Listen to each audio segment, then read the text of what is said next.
It's been very exciting. I want to thank Huddle 2025 and Kerala State Mission to have invited me to come and speak about this very interesting topic, which is building global products that scale beyond borders. Now, you may be thinking, what do I know about this?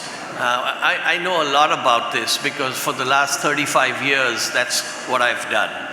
I have, as in my introduction, I've been a serial entrepreneur. I've worked for very, very large technology organizations like Oracle, Dell, Infor, Informatica, Salesforce, and have built businesses from the ground up that have spanned international borders. So let's dive into this. I'm of the firm opinion, if the why is strong enough, the how will come. What do I mean by that? You need to understand why you want to build a global product. And this is not just talking about technology-based products. This is any product. So all the things that I'm going to cover today are focused on tech, SaaS-based offerings, services, solutions, as well as your traditional digital or physical products. So the first thing is, what drives you to create a global product? Well, fundamentally speaking, people are different. Individuals are different, their tastes are different, their desires, their goals, their objectives are different. And you cannot have the same product that meets everybody's objectives. It's not possible. So that's why you want to build a product that is global so that you can capitalize on the large target addressable market, or TAM as we call it. The second thing is, when you build something, you've got to make sure that you reduce friction in the process. Now, what do I mean by that? Friction is when there are unnecessary bottlenecks for somebody to consume a solution, all right? I'll give you a small example. I flew in from Austin via Frankfurt, and then from Frankfurt to New Delhi, landed at around 2:30 in the morning at the New Delhi airport. Obviously, I was tired, and I wanted to call an Uber. I didn't have an India cell phone. I had a US cell phone. Now, in order for me to get onto the internet on my phone, I needed to either have a local India number, or I needed to get a coupon code for my US phone. Long story short, I didn't know where to get the coupon code. There was no easy way to do it. It took me a long time. Finally, I got to a place, a kiosk, to get a coupon code, put the coupon code, got the OTP on my US phone, used that to get a Uber. That whole process has a lot of friction in it. And there's opportunity to eliminate the friction by easily just having a download link where I click on it, get my code. I've already gone through immigration. There's no need for me to scan my passport again, and I'm away, and I have achieved my goal. So there's opportunity to improve the process, and you can do that by automating it, by enhancing the current model, by digitally transforming it, and the end goal is to delight your customer, whether it is a B2B customer or a B2C customer. The objective for all of you, entrepreneurs, startup founders, is how can you make an existing process better with the end objective of maximizing your lifetime value of your customer. So let's dive into that. And the key here is, why do people take action? They take action to avoid pain or to get a benefit. So keep that in mind, right? I like to tell people, do you have a broken arm or is it a sprained ankle? If you have a broken arm, you have to take quick action to solve that pain. If it's a sprained ankle, you can limp around for a while. So very important to understand that. Now, as I started with my topic, if the why is strong enough, the how will come. So hopefully we've addressed the why. Why build global products? Now the question is, okay, how do we do it? So the whole aspect is you first build a core foundation that is across the board, it is consistent. And then you add modifications on a modular basis to that to service the local variations of demand, okay? And this is very, very important. You don't want to reinvent the wheel every time you launch a product in a different market. When you have a modular approach, you can leverage the core foundation and then add on customization. Many companies have done this well. A lot of them have not. And I'll talk a little about that and give you some illustrations. The concept of configuration versus customization. I know there are many tech folks in the room, and you all know the difference. You can configure a system much more easily rather than customizing it. Whether it is an ERP system or a supply chain, be empathetic. People will forget what you say or do to them, but they will never forget how you made them feel.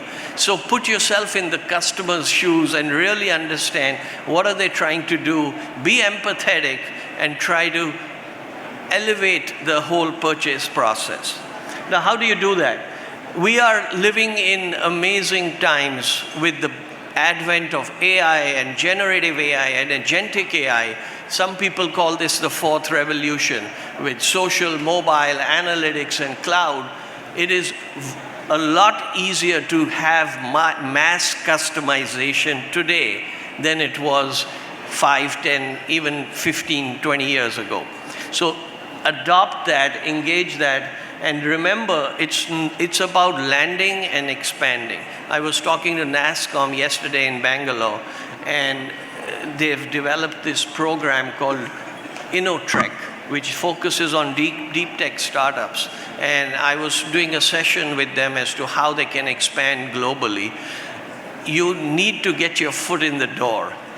And once you've got your foot in the door, whether you do that as a pilot or a POC or even as a free solution, then you can land and then you can expand. You don't have to have the 7-course meal in one shot. Start with the appetizer. Next, this concept of 86 is good enough. That's the name of my third book. You don't have to go for perfection. The cost to move from 86 to 100 in many cases exceeds the benefit. In certain cases, yes, you have to go up to 100, but in most cases, 86 is good enough. And what I mean by that in the context of product development is, do not wait for the product to be 100% perfect, because by the time you do that, consumer demands will have changed and it will be too late. And that's the whole concept of agile development versus waterfall. Focus on the customer, do your pilots, get feedback, adapt, tweak, and keep moving forward. So remember, Rome was not built in a day, and this is a long-term game. It's not a sprint, it's a marathon. Captain Nair spoke about all it takes to be an astronaut. What an inspiring story. I was sitting there looking at what all an astronaut has to do and thinking that our jobs are so much simpler. So remember, the harder the battle, the sweeter the victory. Building a global product is not easy. You are going to face a lot of challenges, but think big. Let your imagination be the driving force. So we've talked about the why and we've talked about the how. Now, what's the next step? What is the call to action, right? Remember, folks, people buy emotionally and they justify their purchase decision logically. So don't only focus on the logic. Don't only focus on the bits and bytes and the hard facts. Address the emotion in the decision.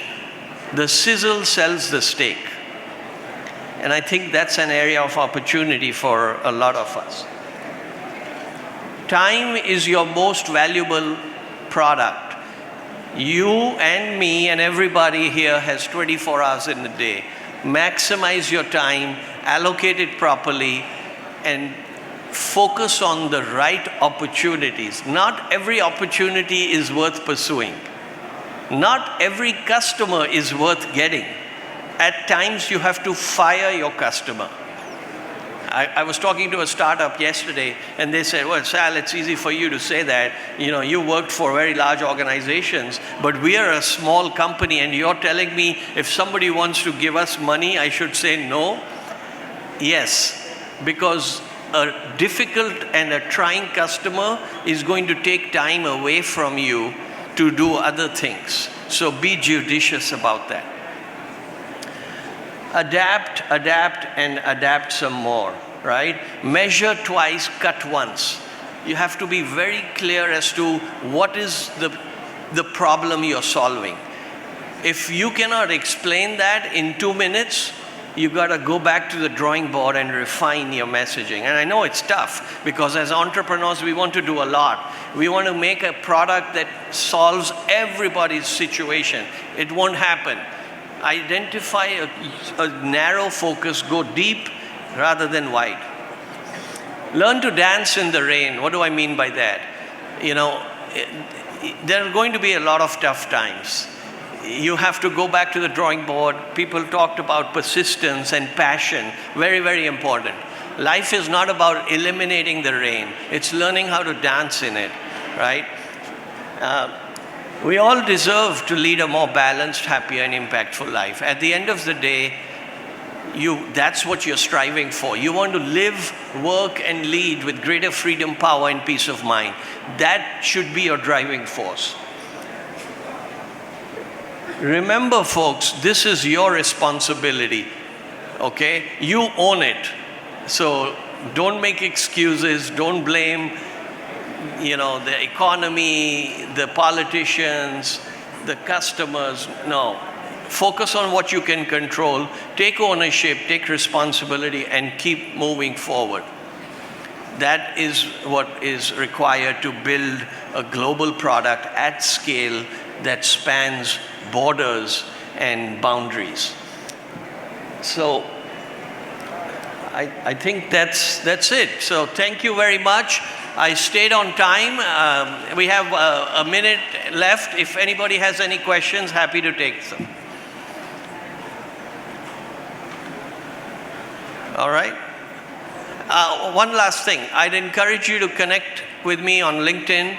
I love speaking to founders. I love sharing my thoughts and some of the mistakes that I've seen other people make so that you don't make them. So Sal Celly, there's only one Sal Celly. Feel free to reach out on LinkedIn, and thank you for your time, and thank you, Huddle 2025. Have a great conference.